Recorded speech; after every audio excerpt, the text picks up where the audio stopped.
سلام، من آدینا. به کانال یوتیوب من خوش اومدین. قراره که اینجا با هم دیگه کلی ولاگ‌های خوشگل داشته باشیم. اگر که سابسکرایب کنین انرژیم زیاد میشه و زود به زود واسهتون میذارم. خب زیاده گویی نمی‌کنم. اینجا دقیقاً وسط اسباب کشیمون بود که می‌خواستیم بریم خونه خودمون و من تصمیم گرفتم با اومدن دوستام از فیلیپین و کانادا بعد 3 سال رابطه مجازی که با هم خیلی صمیمی بودیم برم ببینمشون. قبل رفتن به فرودگاه اول رفتم سوغاتی‌های ناب لایجان از کوکیتو واسهشون گرفتم. ببین هر کی که یه بار اومده باشه لایجان و کوکی‌های لایجان خورده باشه، چایی لایجان خورده باشه، دیگه هیچ وقت از ذهنش پاک نمیشه.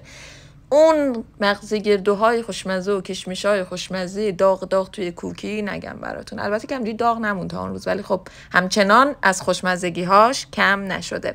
دیگه که بعد برگشتم توی ماشین و پیش به سوی فرودگاه بین المللی رشت و خوشحال و خندان از اینکه آدینه خانم سر تایمش پرواز میکنه، ولی طبق معمول تأخیر داشتن توی پروازهای ایران یه چیز کاملا معمولیه. تازه اونم رشت به تهران که پروازاش خیلی نادر و زود پر میشه، ولی خوبیش اینه، یعنی تنها حسنی که داره و من حاضرم تمام این سختی‌ها رو به جون بخرم اینه که تو 50 دقیقه میرسی تهران مادر.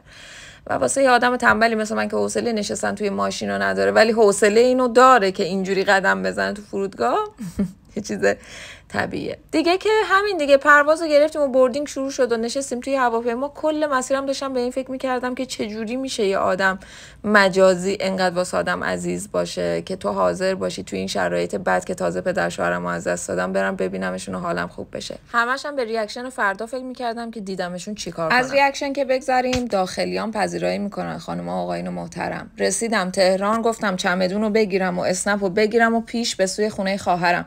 بازم داشتم کل مسیر به این فکر میکردم که مگه میشه یه رابطه مجازی 3 ساله که همش از ویدیو کال و فقط چت کردن بوده باشه از خیلی از آدمای حقیقی بهتر باشه. یعنی اون ذوقه نمیدونین چجوری در دل من داشت تالاب میزد. رسیدم خونه خواهرم، اینجا هم دیگه جنازه و مسواک و بزن بهداشت رعایت بکن و صبح با یه دوش اینجوری گفتم آماده بشم. زود تند آماده شدم. هنگامم گفتم که ما رو ببرم اون رستوران خفن و دیشیری دیدین اینجوری سرخوشیم. اولین نفر آقا مژده رسید. اصلا فکر نمی‌کردم، هی همدیگر رو نگاه می‌کردیم ببینیم این واقعیه یا کیکه. خیلی زیاد اصلا ببین نمیتونم بگم چه حالی شدم. قربون برم من. یادش بخیر. نفر بعدی که ندا با 1000 داستان رسید، اسنپیه گمش کرد و فلان و اینا. اینجوری همدیگر رو چلوندیم. اون به من میگفت تو چه ریزی، من میگفتم تو چه ریزی. خلاصه رفتیم رستوران قاجاریه توی فشم، کلی اونجا با هم دیگه حرف زدیم. شاید باورتون نشه حتی نتونستیم یه عکس درست حسابی بگیریم، انقدر که داشتیم از وجود هم لذت می‌بردیم. سفارش دادنا یه گروهی از آقایون باحال که داشتم واسه هم دیگه اینجوری دیشیری دیدی می‌کردم مثلا که تولد یکیشون بود. خلاصه دسرم سفارش دادیم، قلیونمون هم کشیدیم، رفتیم به سمت دربند چون نمیشد که 10 ساعت بشینیم.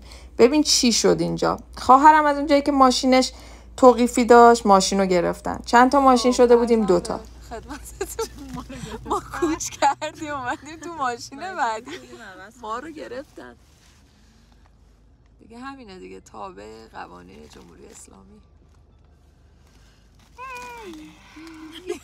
یعنی نمیبره بخوابونه؟ چیو بخوابونه؟ خلاصه هممون سوار یه ماشین شدیم و رفتیم اینجا کافه روبی توی نیاوران و ببین چی کار کردیم. چایی و قهوه سفارش دادیم. یکی از دوستامون که فال قهوه میگرفت، فال دوستان فیلیپینی کاناداییمون هم گرفتیم و قلیون و فلان و بسیار و تمام. اصلا انقدر که همو چلوندیم یادم رفت که واسهتون فیلم بگیرم که چجوری خداحافظی کردیم. اتفاقا بهتر که صحنه خداحافظی هم نبود. دیگه که فردای اون روز من برگشتم گیلان و پیش به سوی لاهیجان چون اینجا تازه پدر شوهرمو از دست داده بودم و امیدوارم همیشه که خوشی باشه. همین. بوس بهتون، سابسکرایب یادتون نره. میبوسمتون.